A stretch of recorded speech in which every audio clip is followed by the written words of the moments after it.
Hello, thanks for clicking. Welcome to another Nargilus 2 production. Today we're going to be learning about the direct comparison test. Another test on our adventure to figure out if any series will converge or diverge. This is just another one to add to the list that we can try. So let's see how this one works compared to all the other ones. So here's the deal. Sometimes we want to work with a series test. Oh, that looks, not ayux. That looks like a series we can test, but it's slightly off, right?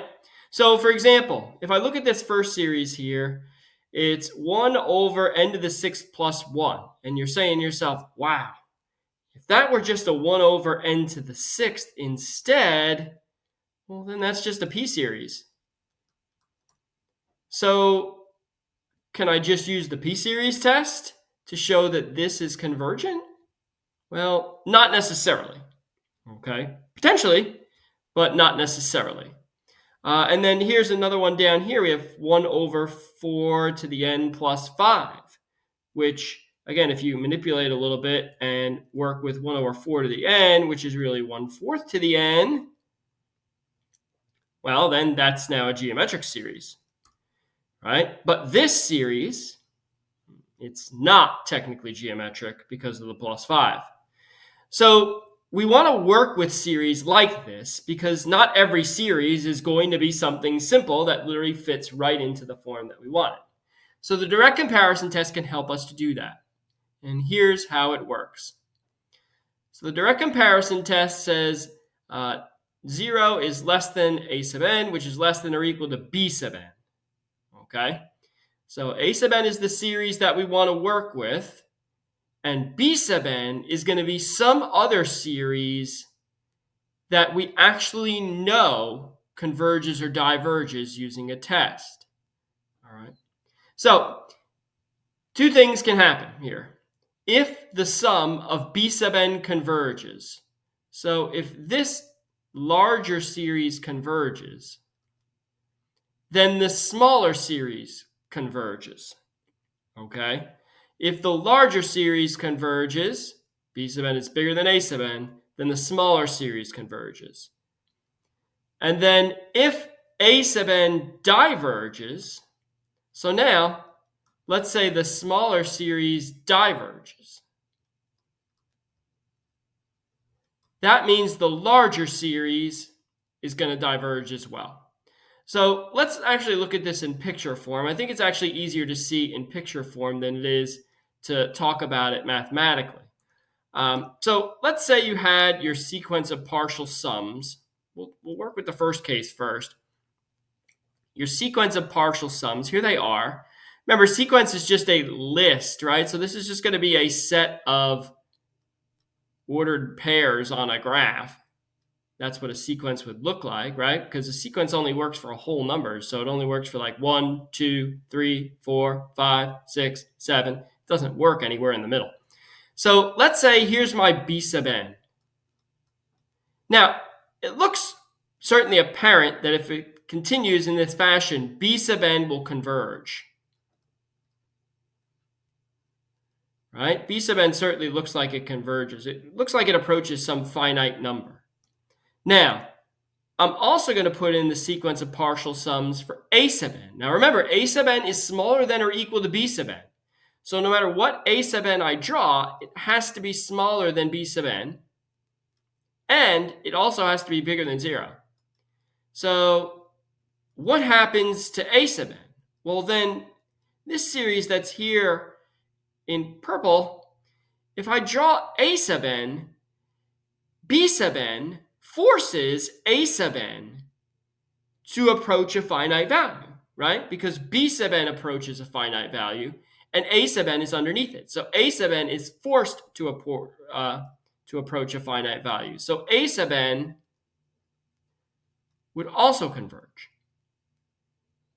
Okay? So if the bigger one converges, the smaller one converges. Now, let's look at the same thing using divergent. Let's say a sub n, the smaller one, diverged. diverges. So you might already have an idea of how this is actually going to go ahead and work. Here's a sub n. Here's my sequence of partial sums. Now remember, a sub n diverges, so it's going to infinity. So here's a sub n, it diverges. Now let's draw in b sub n now. Here's b sub n. Now remember, b sub n is greater than or equal to a sub n.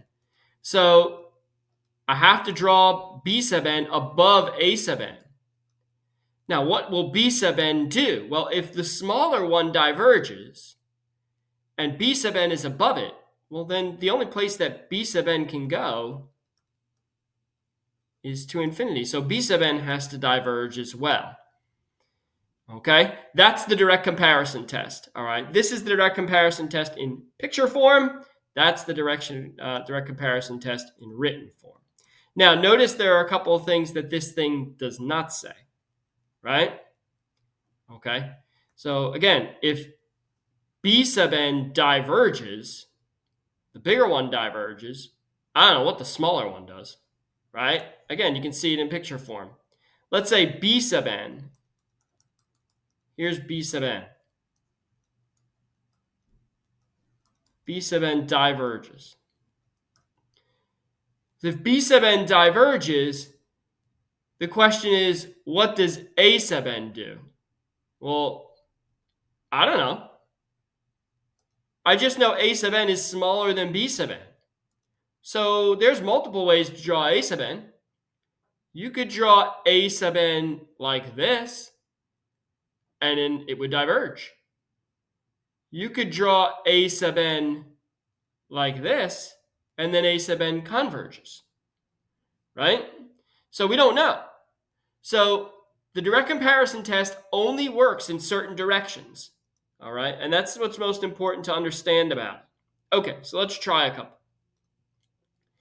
Let's determine if this series converges or diverges. So we have the sum of 1 over 3 to the n plus 7. We want to compare that to a series. Now, I'd like to compare it to a series that I know whether it converges or diverges. That's the main thing. I have to pick a series that I know it converges or diverges. So I'm going to pick the sum of 1 over 3 to the n, which is the sum of 1/3 to the n. And that's a convergent geometric series. All right? I know that series converges. Okay? Without a doubt. It's convergent, it's geometric. R is between -1 and 1. So now, I need to see which way my inequality would work. Well, I'm going to compare 1 over 3 to the n plus 7 with 1 over 3 to the n. So these are both in the denominator. So then 1 over 3 to the n will be greater than 1 over 3 to the n plus 7. If you don't believe me, if you're not sure, you don't understand that, multiply both sides by the denominators. So if you multiplied, let's say, by 3 to the n times 3 to the n plus 7 on both sides, well, you'd end up with 3 to the n is less than 3 to the n plus 7. And yeah, that's true. So that's true. So now, I have to make sure that this inequality sign goes the right way, the right direction to make this work. I know that this is a convergent geometric series. Right? 1 over 3 to the n is a convergent geometric series. And this series is smaller than this one. So if the bigger one converges, then the smaller one converges by the direct comparison test. That's how the direct comparison test works. Okay? You need to find a series to compare your series to that you know will converge or diverge, meaning it's a definite. And then make sure that an inequality sign works in the correct direction to then convince somebody that that converges or diverges by the direct comparison. Okay, last one, same idea. We're going to try the sum from n equals 1 to infinity, 1 over n squared plus 1. So again, we're going to try to compare this to something we know. So the easiest thing to compare it to is 1 over n squared. It's almost the same as that. So 1 over n squared is a convergent p-series, right, with P greater than 1. Okay. So now I'm going to compare that to 1 over n squared. And again, which way does that inequality sign? It goes this way again, right?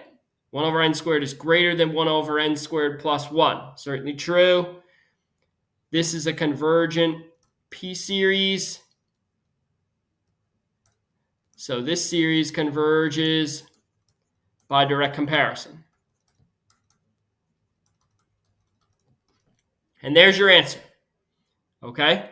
That's how this test works. All right? You're going to pick a series that you can compare your series to, that you know is a convergent or divergent series, and then make sure the inequality works out the way you want it to use the direct comparison test. And that's it. As always, thanks for clicking.